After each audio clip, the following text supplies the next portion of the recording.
자, 여러분, 오늘 나눠준 프린트에 민간 임대주택에 관한 특별법이 있습니다.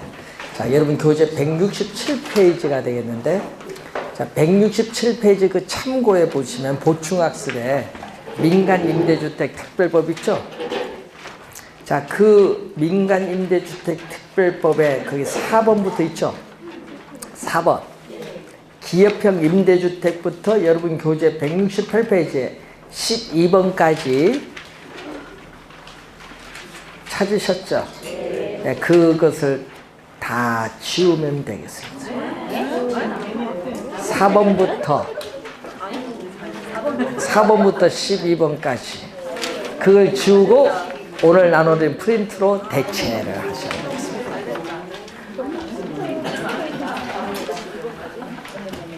4번부터 12번까지 다 없애버리고 3번까지는 괜찮고, 그러면 오늘 나눠드린 프린트 한번 보겠습니다.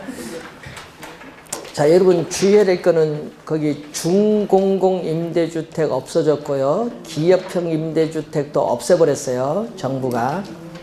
그리고 뭐가 나왔다? 거기 공공 지원 민간 임대주택이라는 새로운 용어가 나왔어요.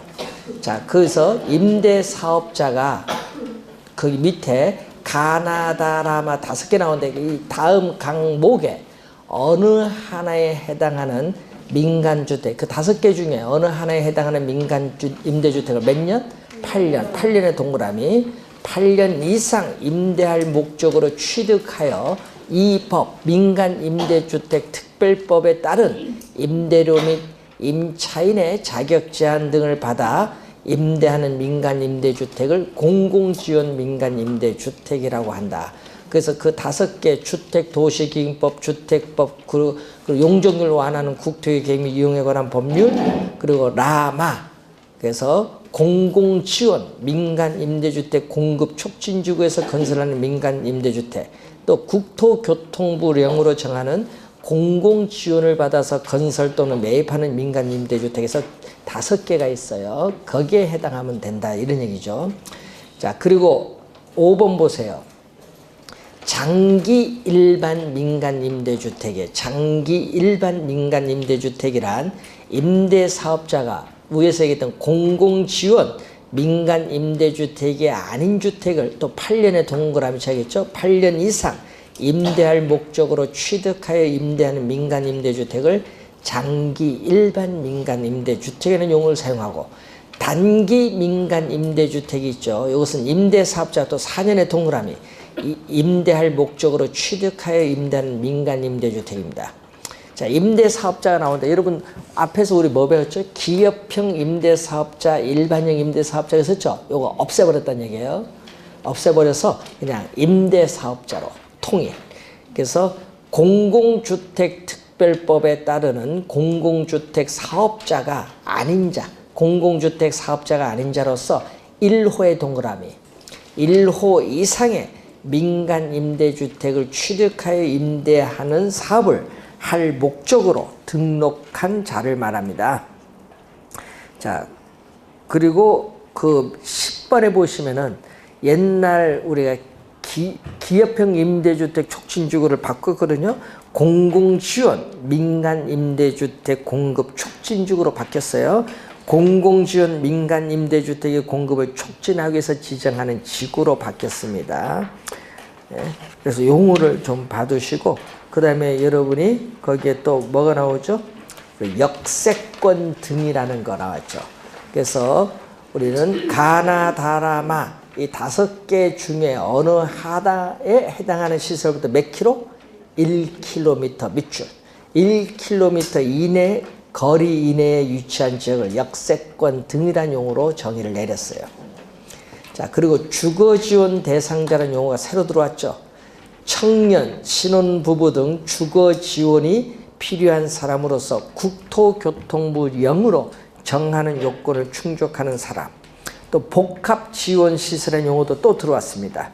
공공지원 민간 임대주택을 거주하는 임차인 등의 경제활동과 일상생활을 우리 지원하는 시설로서 대통령령으로 정하는 시설을 복합지원시설인데, 용어가 새로 들어왔어요. 주거지원 대상자 복합 우리가 지원 시설의 용어가 처음 들어왔어요. 또 용어 바뀌었죠. 아까 장기 일반 민간 임대주택, 단기 민간 임대주택, 공공지원 민간 임대주택 용어가 좀 바뀌었기 때문에 원래 출제가 예상이 돼요. 왜?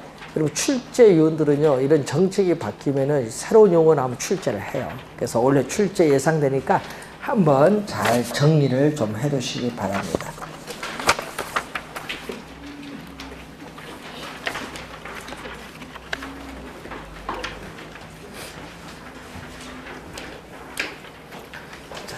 이게 언제 시행이냐면 7월 17일 시행이에요.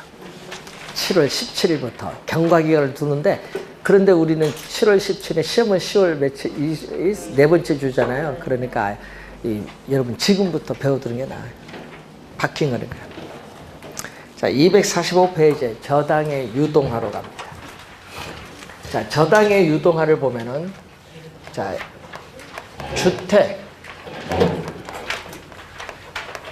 주택 수요자인 차입자. 자, 주택 수요자인 예를 들어서 차입자가 주택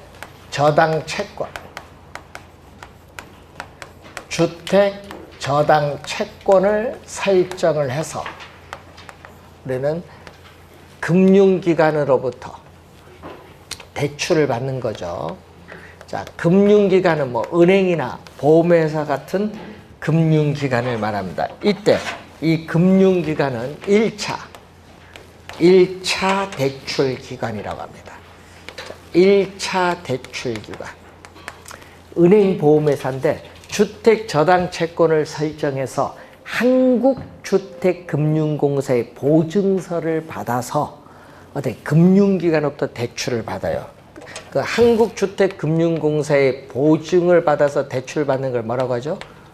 보금자리론인데 보금자리론은 아까 늘 얘기했지만 대출 실행일부터 만기까지 뭐가 된다? 고정금리라는 거. 그리고 몇 년?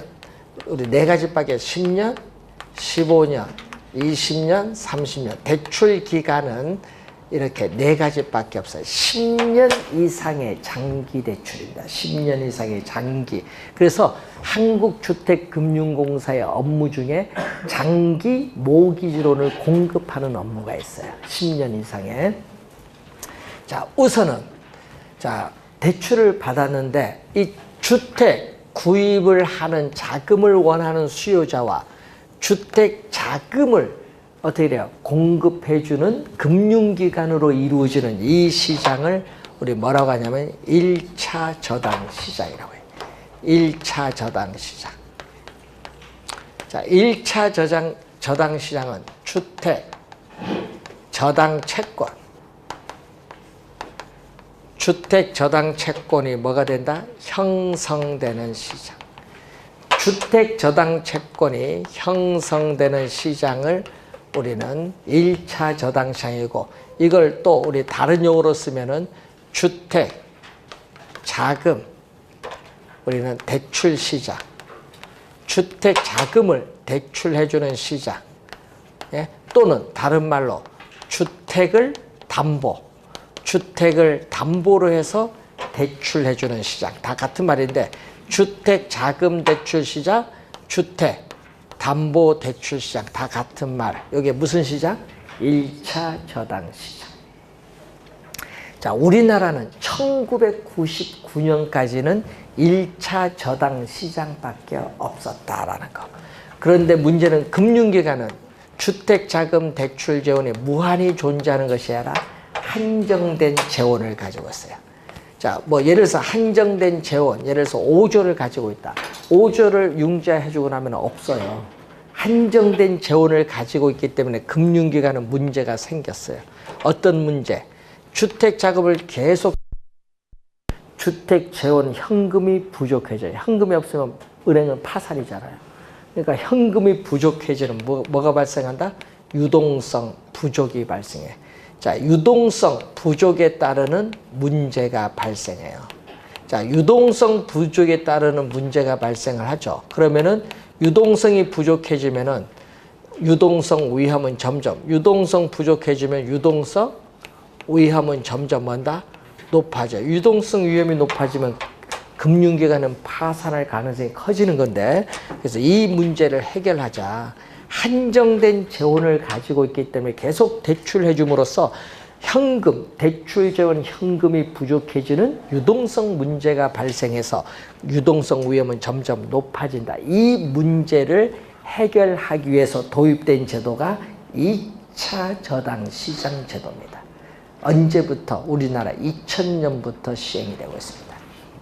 그래서 이 금융기관을 이제 2차 저당 시장을 도입을 하려면은 이 주택 저당 채권 자체, 이 주택 저당 채권 자체를 하나의 상품으로 보는데, 여기서 주의될 건 여러분, 민법에서 저당권은 유통이 되지 않습니다. 안 되기 때문에 별도로 우리 법을 만들어서 1998년도에 제정된 자산 유동화에 관한 법률이라는 게 있어요. 그 법률에서 저당권을 유동화시켜요. 그래서 이 저당권 자체를 뭘로 본다? 하나의 상품으로 보고 시장에 유통되게 합니다. 이것을 전문용어로 시장에 유통되게 하는 것을 저당 또는 저당권의 뭐라고 한다? 유동화를 말해요. 저당 또는 저당권의 유동화란 말을 쓰는데, 자, 여러분 245페이지 위에서 거기 뭐죠? 저당권 유동화 2에 저당권의 유동화 개념 나와 있죠? 네, 개념이 나와 있는 거예요. 개념. 그럼 유동화를 상품으로 보고 유동화를 시키죠. 그래서 주택 저당 채권, 여러분 설정 1억을 했는데 1억 하나 넘기면 안 돼요. 넘길 때는 뭐 3천억, 뭐 1조 이런 금액을 넘겨야지. 그러니까 묶어야 돼. 그래서 주택 저당 채권을 묶는 건데, 집합물 묶은 거죠. 집합물을 풀이라고 한대. 여러분 가끔 모의고사 이런 데 보면요, 우리가 저당 풀이라고도 많이 나와요. 저당 풀. 같은 말이거든요. 그래서 여기 무슨 말인가 하지 마시고 주택 저당 채권 집합물을 저당 풀이라고 해요. 근데 시험에는요, 우리 출제, 본인 시험 10월달 가서 본인 시험 가면요, 저당 풀이 한 번 안 출제 안 해요. 출제를 뭘로 한다? 주택 저당 채권 집합물로 출제해요. 그래서 이 집합물을 우리가 매각을 해야 돼요. 그럼 예를 들어서 뭐 1조 뭐 이런 금액을 매각하는데 누구한테 매각을 해야 돼요? 당연히 우리 한국주택금융공사에 매각을 해야지. 한국주택금융공사를 우리 뭐라고 하냐면 2차 저당에 따르는 대출기관이다. 그래서 한국주택금융공사를 SPC, 스페셜 퍼포스 컴퍼니라고 해요. 이 특별한 목적을 가진 회사. 어떤 목적? 주택 저당 채권의 유동화를 목적으로 설립된 회사죠. 그런데 문제는 이 SPC 한국주택금융공사는 한국주택금융공사에 관한 법률에 의해서 설립된 회사로서 본점 외에 지점을 설치할 수 있고요, 직원을 고용하거나 상근 임원을 둘 수 있는 이런 회사를 뭐라고 한다? 실체 회사라고 해요. 실체 회사. 실체 회사. 자, 그럼 매각을 하면 뭐가 들어와요? 이제 현금이 부족해졌는데 뭐가 들어와? 현금이 유입이 되겠죠. 이때 집합물을 묶을 때는 여러분 대출 지역이 같은 곳끼리, 또 만기가 같은 것끼리, 만기가 같아야 돼. 뭐 10년이면 10년끼리 묶어줘야 매각하기가 쉬워요. 그리고 또 뭐가, 또 우리는 금액, 여러분 우리 담보 얼마, 금액, 대출해준 금액, 가격, 대출 금액이 같은 것끼리 또 묶어야 돼. 그래서 묶는 걸 뭐죠? 우리 여행 갈 때 여러분 패키지 상품으로 여행 간다 많이 하죠. 그래도 이렇게 묶는 걸 뭐가? 패키지 묶는 거예요. 저당권의 패키지를 통해서 집합물을 만들어서 매각을 합니다. 자, 그래서 뭐 1조 매각한다니 뭐 5천억 이렇게 매각을 해요. 자, 매각을 하는데 문제는 이 금융기관은 우리가 대출 자금이 부족해지면은 어떻게 돼? 매각을 하는 겁니다. 그래서 주택 저당 채권을 금융기관은 보유하다가 재원이 부족한 경우에는 주택 저당 채권을 매각해서 우리는 현금, 자금을 조달해요. 그러면 또 한국주택금융공사는 주택 저당 채권을 사왔으니까 보유하다가 공급하는 자금이 부족하면 또 자금을 조달하기 위해서 또 뭘 해야 된다? 주택 저당 채권을 기초로 해서 발행하는 수익증권이라고 하죠. MBS를 한국주택금융공사에 관한 법률에서는 MBS를 뭘로 번역한다? 주택저당증권으로 번역하는데 이 주택저당증권은 주택저당 채권을 기초로 하여 발행하는 수익증권이라고 해요. 이것을 발행을 해요. 한국주택금융공사는 이걸 발행을 해서 뭐 한다? 매각을 해요. 누구한테 매각하느냐?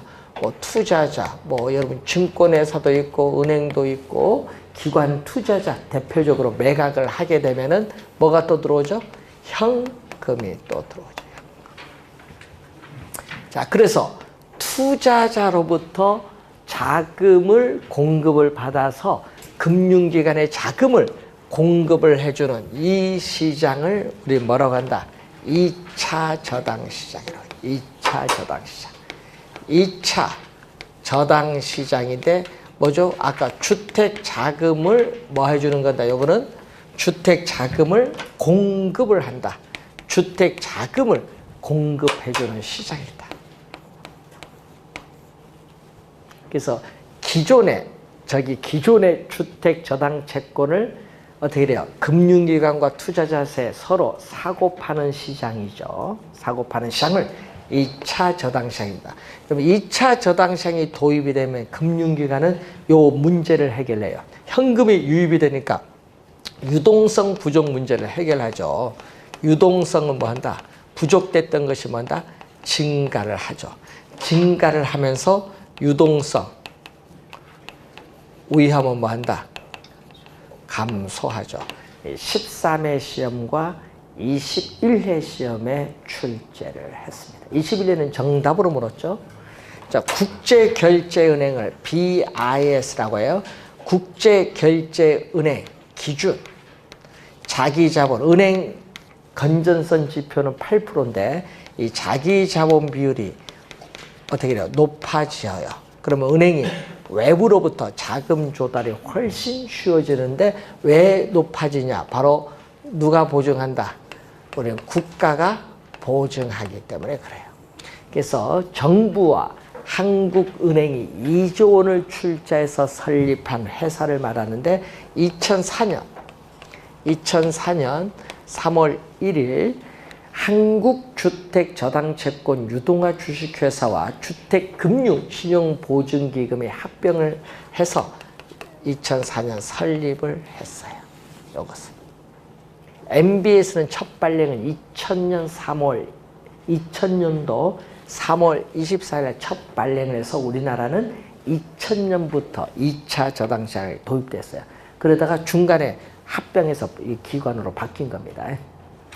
그래서 여러분 저당의 유동화, 이 저당의 유동화에 결정적인 역할을 하는 시장은 2차 저당시장이고 2차 저당시장에서도 어떻게 돼? MBS를 발행하는 한국주택금융공사가 중요한 역할을 담당하고 있다. 그리고 주택 수요자는 주택 저당 채권을 설정해서 융자를 받아야 되기 때문에 1차 저당 시장과는 직접 관계가 있지만은 주택 수요자는 요 2차 저당 시장과는 아무런 직접적인 관계가 없다라는 거. 또 국가가 보증한 증권을 투자자가 매입을 함으로써 투자자는 장기적으로 안정적인 수익을 확보할 수 있는 장점이 있고 또 투자자 입장에서는 국가가 보증했기 때문에 좋은 자산 포트폴리오를 선택할 수 있는 수단을 국가는 투자자에게 제공을 해줘요.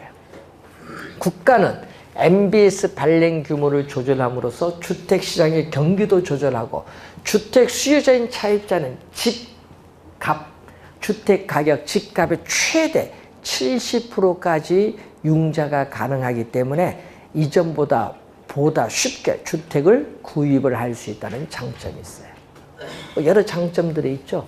MBS를 발행하는 효과도 13회 시험에 한번 출제를 했습니다. 발행 효과가 어떠냐?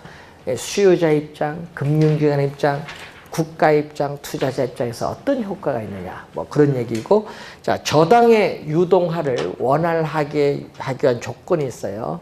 자, 이 금융기관 입장에서, 여러분, 금융기관 입장에서 저당 수익률.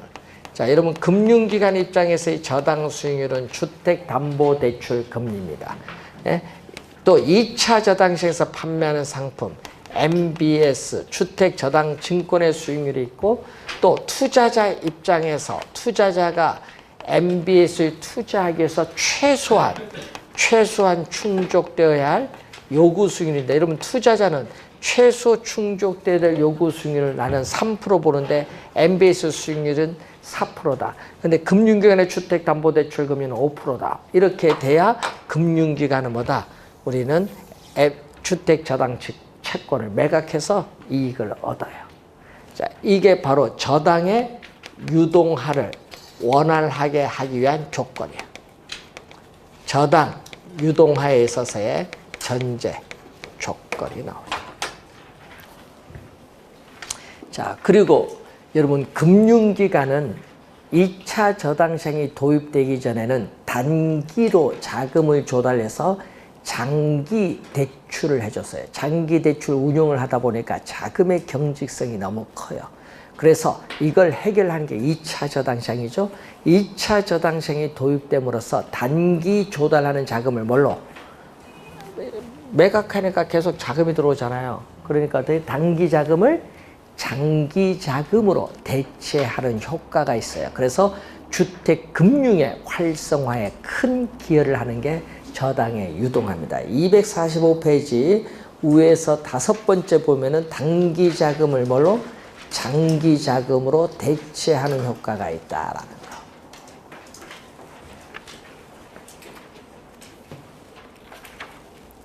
자, 그리고 246페이지 밑에 저당 유동화의 전제 조건 설명했고, 유동화의 기능 거기에 한정된 주의해 두시고, 그러게 여러분이 2번 지문에 보시면은, 자, 주식시장. 자, 주식시장. 자, 여러분, 우리 주식시장과 채권시장으로 나눠요. 자, 증권 시장은 주식시장과 채권시장으로 나누는데, 주식시장이 침체가 되면은 주가가 하락을 해서 자금이 주식시장을 빠져나가요.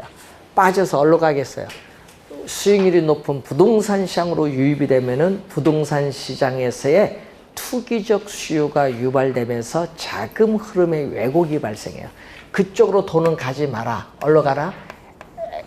MBS가 거래된 채권 시장으로 자금이 이쪽으로 이동을 해라. 그래서 부동산 시장으로 이동하지 않고 채권 시장으로 이동하죠. 증권 시장 안에서 자금이 이동을 해요. 그래서 우리는 이 MBS가 도입되면은 부동산 시장으로 자금이 빠져나가지 않으니까 어떻게 돼요? 투기를 방지할 수 있죠. 부동산 시장. 그래서 자금 흐름, 주식 시장이 침체할 때 채권 시장에 자금이 이동함으로써 자금 흐름의 왜곡을 방지할 수 있는 제도적 장치로서 유용한 게 MBS입니다. 그게 2번 설명. 자, 그리고 주택 저당 증권에 대한 개념이 나와 있죠. 247페이지에 저당 대출 기관. 여러분, 저당 회사는 저당 은행이라고 합니다. 여러분, 저당 회사는 저당 은행. 저당만을 전문적으로 우리가 관리, 매매하는 회사를 말합니다. 그리고 기타 투자자들이 설정하거나 사들인 저당을 담보로 해서 발행하는 새로운 형태의 증권을 MBS라고 하는데, 자, 거기 모저당이 있죠. 여러분, 저당 증권의 발행 근거가 되는 저당, 요거였죠. 저당 증권의 발행 근거가 되는 저당인 주택 저당 채권, 요게 모저당이에요. 모저당. 그 의미를 알아두시면 되겠습니다. 그래서 개별 저당, 아까 주택 저당 채권 자체 개별 저당이나 저당 집합인 저당풀, 아까 주택 저당 채권 집합물 있죠? 이 저당풀이 모저당이 되는 경우도 있다. 자, 그래서 MBS, 요 저주택 저당 증권은 고정 이자율로 발행할 수도 있고, 뭘로? 변동 이자율. 가변 이자율이 변동 이자율입니다. 가변 이자율로 발행할 수도 있어요. 고정 이자율로 발행할 수도 있고, 가변 이자율로 발행할 수도 있고, 저당을 쪼개. 예, 여러분 저당 1조를 뭐 1,000억, 2,000억 이렇게 몇 개 쪼개서 발행할 수도 있다. 이런 얘기입니다. 자, 그리고 MBS 종류가 나오는데, 이것은 우리가 이 MBS, 여러분 이 MBS의 종류가 MP, TS, 여러분 시험 문제는요, 이 원어 그대로 출제하기도 해. 네? 원어 그대로 출제하기도 하고, 또 말로써 또 출제하기도 해요. 원어 그대로 나오기도 하기 때문에 용어를 잘 알아둬야 되는데, 자, MPTS를 우리는 뭐라고 하냐면, 이건 이체 증권이라고 하고, MBB는 여러분 한국주택금융공사에 관한 법률에서는 이걸 MBB를 주택저당채권담보부 채권이라고 해요. 주택저당채권을 담보로 하여 발행하는 채권이다. 이렇게 얘기를 하고요. 자, 그리고 요것은 출제는 요즘 요걸로 많이 해야 돼. 저당대출을 자동으로 자동으로 이체시켜주는 채권이다. 저당대출 자동이체 채권. 요것은 뭐죠? 다계층 저당채권.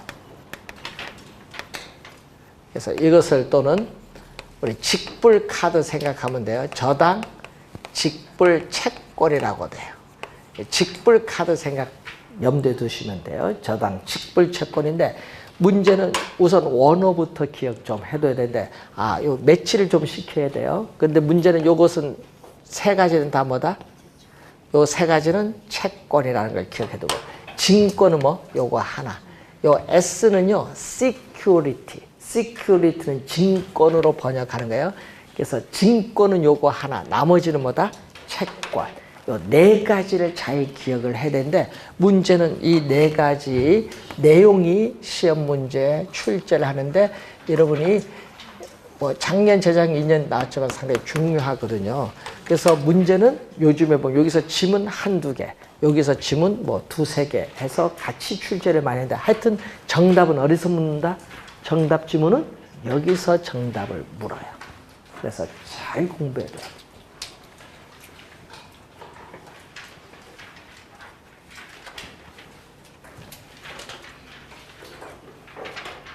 중요합니다. 그래서 요 내용, 우선 요것부터 기억을 해놔야 되는데, 용어부터. 영어 그대로 출제하기로 하고요. 또 진짜 좀 친절한 출제요는 이체증권 관리에서 MPTS 이렇게 써주기도 하고. 네?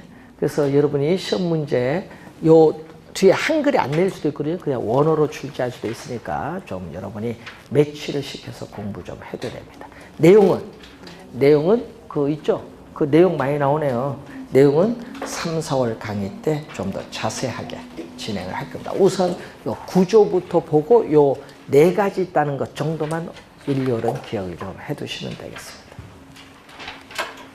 자, 그리고 한국주택금융공사에 관한 법률이 나오는데, 자, 그 한국주택금융공사에 관한 법률에서 여러분 한국주택금융공사가 성립됐어요. 한국주택금융공사는 보금자리론 대출해 주잖아요. 뭐 적격 대출도 해주고 보금자리론 대출도 해주는데, 뭐 보금자리론 출제될 일이 없어. 왜 여러분 원래 또 바뀌잖아요. 뉴스 보세요. 규제하니까 뭐 바뀐다 하고, 신혼부부 대출 대주겠다 하고, 또 원래 바뀌니까 뭐 출제 안 해. 볼 필요가 없어. 근데 우리는 주택연금은 봐야 돼. 보금자리론 출제 잘 안 해요. 우리는 보는 건 연금, 251페이지에 주택연금을 잘 보셔야 된다는 거죠. 자, 주택연금은 한국주택금융공사의 주택연금제도인데, 자, 이 주택연금제도는 고령화 사회예요. 자, 고령화 사회에서 누구? 노년 계층. 고령화 사회에 있어서의 노년 계층에 있어서 뭐를 위해서? 우리 노후 생활자금, 좀 소득이 없는 노년 계층에 있어서의 노후 생활자금, 노후 생활자금을 지원해주기 위한 용도의 목적으로 도입된 제도가 주택연금 제도입니다. 상당히 우리 중요한 제도예요. 자, 장점이 있어요. 주택연금의 장점을 보니까 가장 중요한 장점은 뭐냐? 담보 대상이 되는 주택에 평생 동안 거주할 수 있어. 평생 거주할 수 있고 또 평생 동안 연금을 뭐 한다? 지급받을 수 있어. 중요한 장점이에요. 그리고 국가가 보증해. 민간이 아닙니다.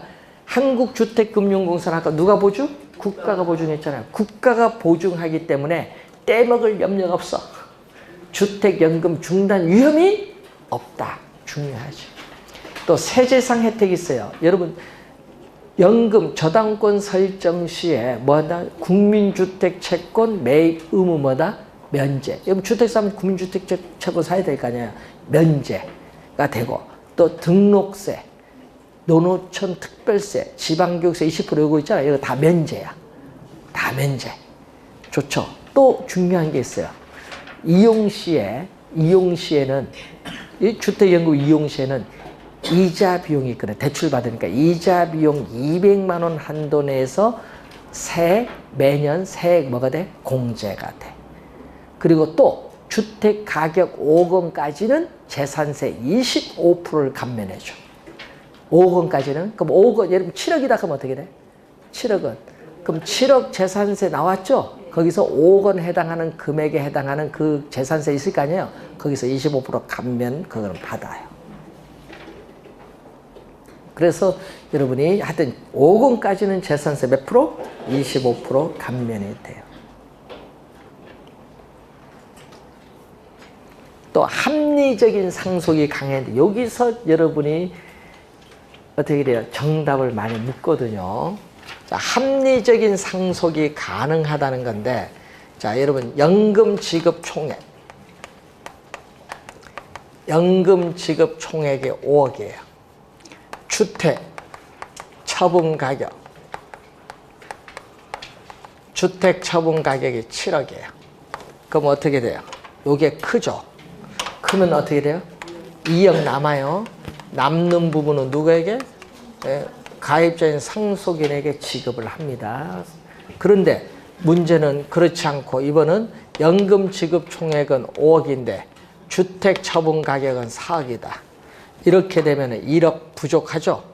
그래서 부족분에 대해서는 가입자인 상속인에게 별도 청구 없음. 국가가 보증했기 때문에 국가보다. 그러니까 부족하면 국가가 부담하고 남으면 돌려줘요. 그래서 합리적인 상속이 가능하다. 언제 도입한 줄 아세요? 2007년도에 그걸 7월 이후에 도입을 했는데 벌써 10년 가까이 됐는데 지금 한 13,000명 가까이 가입을 해 있어요. 지금 현재 우리나라. 문제는 2007년 이전에 공인중개사는 연금을 잘 몰라. 안 배웠으니까. 결혼식은 안 배웠지, 그전에는. 그러니까 그분들 우리가 가끔 모임 가서 대화하면요. 이 주택연금 하면요. 국가가 뺏어간다고 생각을 해. 나 충격받았어. 그거 보고. 야, 합리적 상속이 가능한데 국가가 뺏어간다고 생각해서 상담할 때 그거 이상하게 상담하대. 중개사가. 그러니까 공부는 이거 상당히 많이 물어요. 연금. 문제는 연금 신청할 때는 자녀의 동의를 요하지 않습니다. 중요한 거라. 몰래 가서 신청하면 돼. 신청 제일 많을 때 언제? 구정 지나서 제일 많이 신청한답니다. 자, 얼마 안 됐죠? 제일 많이 신청한답니다. 그럼 가입 가능 연령 보시면은, 근데 여러분 작년 정답을 뭘 물었어요? 작년 정답은 주택 처분 가격이잖아요. 작년에는요, 연금 개시 시점에 주택 처분한다 이렇게는 출제했거든요. 그게 틀렸어. 그게 정답이야.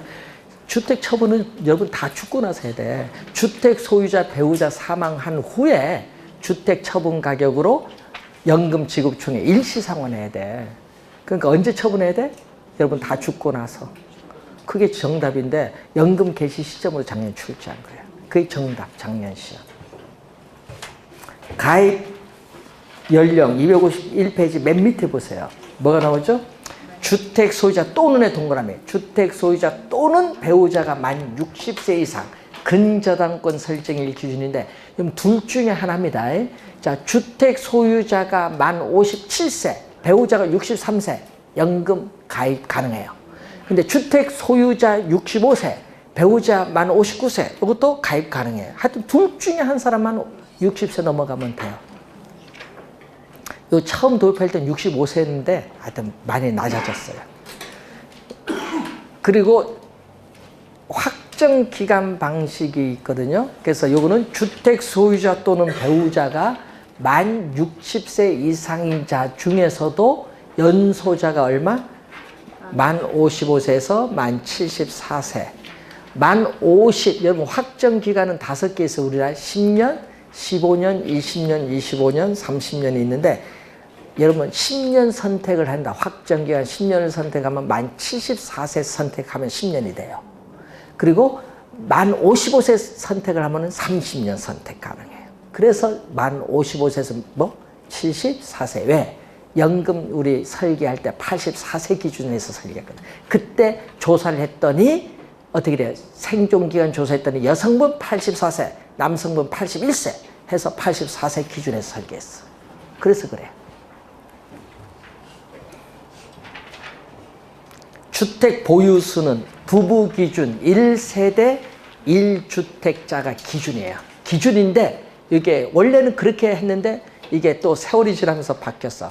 그거에다가 1세대 1주택 부부 기준 원칙인데 여기다가 또 나오죠. 주택 가격 뭐죠? 9억 원 이하의 다주택자. 여러분 보유주택 합산 가격이 얼마? 9억 원 이하의 다주택자도 연금 가입이 가능해요. 그러면 아까 1세대 1주택자와 보유주택 합산 가격이 9억 원 이하인 다주택자 요 두 개를 빼면 뭐가 남아? 이제 2주택자 남지. 2주택자. 그래서 어떻게 돼요? 2주택자 그 두 개를 뺀 2주택자는 3년 이내에 주택 한 채를 뭐 처분할 조건으로 연금 가입이 가능해요. 자, 대상 주택으로 한번 가봅니다. 시가 동그라미. 여러분 주택담보가치가 아니라 시가입니다. 시가. 한국감정원 인터넷 시세를 보면 되고요. 거기 없으면 국민은행 인터넷 시세를 보면 돼요. 시가 9억 원 이하의 주택 및 지방자치단체에 신고된 노인복지주택을 대상으로 하는데 문제는 거기 상가 등 복합, 여러분 상가 주택 같이 있는 건물 있죠? 이 상가 등 복합 용도의 주택은 주택이 차지하는 면적이 얼마? 2분의 1 이상인 경우에는 연금 가입이 가능합니다. 자, 확정 기간 방식은 어떻게 돼요? 노인복지주택을 뭐한다? 제외합니다. 자, 우대 방식인 경우, 우대형 주택연금이 있거든요. 이 우대 방식인 경우는 1억 5천만 원 이하 주택만 가입이 가능하고요. 자, 주택법상의 주택, 뭐 단독주택, 연립주택, 다세대주택, 아파트, 주상복합 아파트 다 포함하죠. 가능합니다. 가능하다. 자, 그런데 뭐는 안 돼요? 오피스텔, 준주택인 오피스텔, 상가주택, 상가, 판매 및 영업시설 정답은 뭔다? 제외되는 거 잘 보셔야 돼요. 자, 그리고 대상주택의 권리 침해나 제한 물건 및 보증금이 있는 임대차 계약이 있는 것은 원칙상 뭐다? 원칙상 제외된다. 그 제외되는 조건이 없어지면 가입 가능하겠죠. 권리 침해가 뭐였어요? 경매, 시처, 가른 다 들어가요. 압류, 가압류, 가처분, 가등기 된 주택을 말하고 임대차 계약이 된 주택일지라도 임대차 계약 등이 해지된 경우는 연금 가입이 가능하죠. 여러분 전세금, 보증금 있을 때 전세금 돌려주고 보증금 전세금 돌려주고 보증금 돌려주면 이제 계약이 없어지죠. 그러면은 연금 가입이 가능합니다. 자, 거주 요건은 주택연금 가입 주택을 가입자 또는 배우자가 실제 거주지로 이용하고 있어야 한다 얘기죠. 근데 이 조건이 원래 바뀔 가능성이 좀 있어요. 요즘 많이 논의되고 있는데 바뀔 가능성이 좀 있어요. 이 조건은. 나중에 바뀌면 그때 또 설명해 드릴게요. 자, 월 지급금 지급 방식으로 갑니다. 자, 처음 도입을 할 때는 종신 방식밖에 없었어요. 월 지급금을 평생토록, 종신토록 지급받는 방식인데 요것밖에 없었거든요. 종신 방식은 두 가지가 있어요. 종신 지급 방식, 종신 혼합 방식이 있어요. 그래서 거기 인출 한도가 문제인데 인출 한도 설정 없이 월 지급금을 종신토록 지급받는 방식은 종신 지급 방식이에요. 근데 인출 한도 설정을 하죠. 인출 한도 설정을 하면은 인출 한도는 뭐해? 빼야겠지. 예? 요거는 빼야 될 거 아니야. 인출 한도 설정 후 나머지 부분을 월 지급금으로 종신토록 지급받는 방식은 종신 혼합 방식. 그건 혼합. 이때 인출 한도는 대출 한도의 몇 프로? 50%. 대출 한도의 50%. 그죠? 이래. 네. 그럼 대출 한도는 얼마다? 5억이에요. 그럼 대출 한도는 최대 5억이면 5억에 50%하면 얼마? 2억 5천만 원이래. 인출 한도 설정할 수 있어요. 그러니까 뽑아 쓸 수 있다는 얘기죠. 2억 5천만 원까지 한꺼번에. 자, 그 내용입니다. 그리고 거기 종신 방식이 처음 도입할 때 이것밖에 없고요. 또 몇 년 지나니까 도입된 게 확정기간 방식이에요. 확정기간 방식은 고객이 선택한 일정한 기간, 아까 10년, 15년, 20년, 25년, 30년 5가지 있습니다. 이 고객이 선택한 일정 기간 동안만 월 지급금을 지급받는 방식입니다. 그럼 이것은 어떻게 돼요? 종신 방식보다 선택했으니까 금액이 더 많아지겠죠? 네, 많아질 수 있습니다. 확정기간 혼합에 들어가면 또 인출한도 또 설정을 합니다. 그래서 여러분 수시 인출한도 설정 후에 월 지급금을 고객이 선택한 일정 기간 동안만 지급받는 방식인데 이때 인출한도 설정할 때는요. 대출 한도의 45%야. 요거는 50%인데 확정경 혼합은 뭐죠? 45%야. 그럼 왜 45%냐? 5% 빠졌죠? 요거는 우리가 의무 설정입니다. 대출 한도의 5%에 해당하는 금액은 의무적으로 설정해야 한다. 의무 설정액. 왜? 여러분 고객이 선택한 일정 기간 돈 다 받았어요. 그런데 그 후에 여러분 몸이 아파 병원 가야 거 아니야. 의료비, 담보주택 관리비가 있을 거 아니야. 이 두 가지 목적 때문에 의무 설정액이 있는 겁니다. 자, 그리고 여러분 박근혜 정부에 도입된 거 2년 됐나요? 2년 전에 도입된 거 있죠. 주택연금 3종 세트가 있어요. 그 중에 우대형 주택연금에 때문에 도입된 게 우대 방식이 있고 또 담보대출, 주택담보대출 상환용 주택연금 요것 때문에 도입된 게 대출 상환 방식이 있어요. 그러니까 대출 상환 방식 아까 주택담보대출 상환용이거든요. 그래서 주택담보대출 상환용으로 인출한도 범위 안에서 아까 50%를 넘어갑니다. 50%를 초과를 합니다. 그래서 70% 이내에서 일시에 찾았어요. 일시에 찾아서 뭘 한다? 금융기관 돈 빌린 거 갚아요. 주택담보대출. 그러면은 원리금 상환액 부담이 많이 줄어들죠. 찾아 쓰고 나머지 부분에 대해서 월 지급금으로 지급받는 방식의 종신토록. 우대 방식은 부부 기준 1억 5천만 원 이하 1주택 보유자가 종신 방식보다 월 지급금을 최대 몇 프로? 17% 우대하여 지급받는 방식인데 인출 한도 설정 없으면 우대 지급 방식. 인출 한도 설정 후면은 뭐다? 우리는 우대 혼합 방식인데 문제는 이때 인출 한도는 대출 한도의 몇 프로도 45%입니다. 이게도. 이건 저소득층 대상 우대형 주택연금이 도입된 거고 그래서 주택담보대출 상환용 주택연금인데 또 하나가 뭐가 있습니까? 우리가 대출 관련해서 3종 세트가 또 하나는 보금자리론이죠. 주택연금 사전예약 보금자리론 해서 세 가지가 있어요. 그래서 주택담보대출 상환용 주택연금도 있고 우대형 주택연금도 있고 주택연금 사전예약 보금자리론 이 세 가지를 우리는 주택연금 3종 세트로서 우리 박근혜 정부 2년 전에 도입된 제도입니다. 연금은 변동금리, 고정금리.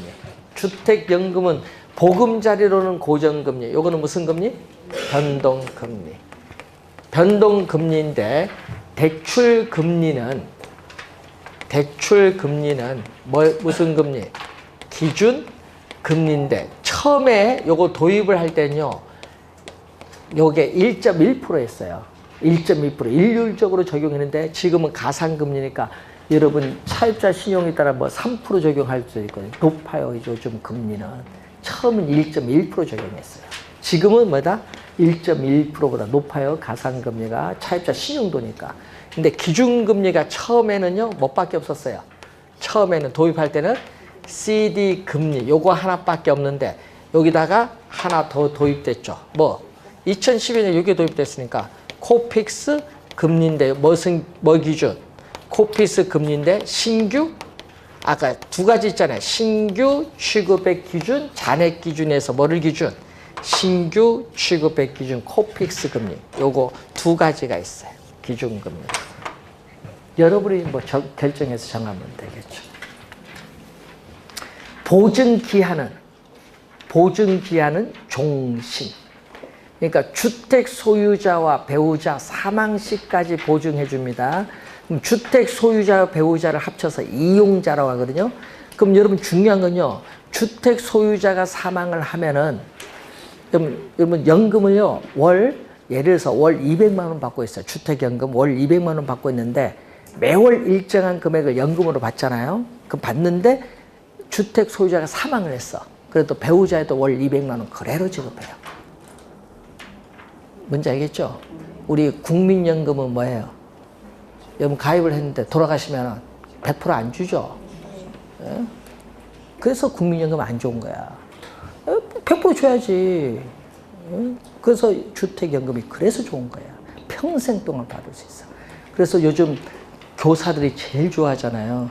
20년 지나서 사학연금 얼마 부부 교사들 500만 원 넘게 받고 연금 또 한 200, 300 챙기고 어떻게 돼? 또 민간 보험 가입한 거 챙겨서 월 1,000만 원 받아서요. 전 세계 돌아다니잖아요. 예? 교사들이 공무원 20년 하면 연금 조건 만족하니까 다 퇴직해버리지. 명예퇴직. 예? 그래서 요즘에 그래서 공무원하고 교사가요. 좀 결혼 시장이 있어요. 넘버원이래요. 회사원 이제 끝났어. 옛날에 회사원인데 회사원은 40세 초에 다 퇴직해버리니까 예? 사무직 다 아웃이에요. 40세 초 되면은 잘라버려요. 그러니까 요즘은 은행원 옛날 최고였는데 지금 은행원은 뭐다? 10년도 안 돼. 미국은 5년인데 앞으로 10년 이내에 제일 없어질 직업 1위 은행원이야. AI가 다 하는데. 그러니까 이제 바뀌는 거야. 이제 AI가 완전히 지형을 바꿔버려요. 자, 그래서 중요한 것도 공인중개사 시장도 좀 바뀌어요. AI가 도입되면 여러분은 우리 임장이 있으니까 뭔데? 뭐다? 변호사가 죽어라 하는 거지. 왜? 뭘 해? 여러분 서류를 누가 분석해줘? 정보활동 서류 누가 분석해줘? AI가 분석해줘. 여러분 그 현장 가서 확인만 하면 돼. 시간 많이 전략되고요. 변호사 비용도 전략돼. 여러분 모르면 소송도 줄어들지. 그 얘기입니다. 자, 그래서 가끔 얘기돼요. 공인중개사는 어떻게 되느냐 앞으로 미래에 평생 동안 살아남습니다. 뭐 장의사하고 살아남는 직업이 그거지 뭐. 그 사람이 해야 되니까. 그러니까 안심하고 빨리 자격증 따십시오. 자, 여기까지 했고요. 공급자 금융은 우리 다음 주 구정 지나서 2월 23일 강의 진행하도록 하겠습니다. 자, 오늘 수고하셨습니다. 안녕히 가십시오.